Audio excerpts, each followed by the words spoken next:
हमारे छोटे भाई की फिल्म है जिसका नाम है खेसारी लाल यादव।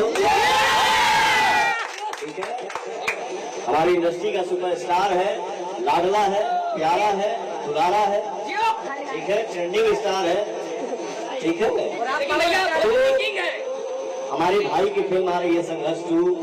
बिल्कुल मैं आप सबके बीच में बोल रहा हूँ, कहाँ खड़ा होना है संघर्ष 2 के लिए। पवन सिंह सबसे पहले, मैं हमेशा चाहूंगा मेरे भाई की फिल्म चले, धूम मचा दे। आप लोग सबको आशीर्वाद दीजिए, सबको आगे बढ़ाइए। एक चीज छूट रहा था, मैं ऐसे ही आपसे बोला कि क्या छूट रहा है, क्या बोल रहा हूँ। इस फिल्म में, हमारे हर हर गंगे फिल्म में पवन सिंह के साथ साथ मेरा छोटा भाई, हम सब के सुपरस्टार, आप सभी के सुपरस्टार मेरा कल्लू इस फिल्म में काम किया है। तो हमारे कल्लू भाई के लिए जोरदार ताली हो जाए। बहुत अच्छा काम किया है मेरा बाबू इस फिल्म में। कल्लू बेटा एकदम छा जाए, गर्दम गर्दम।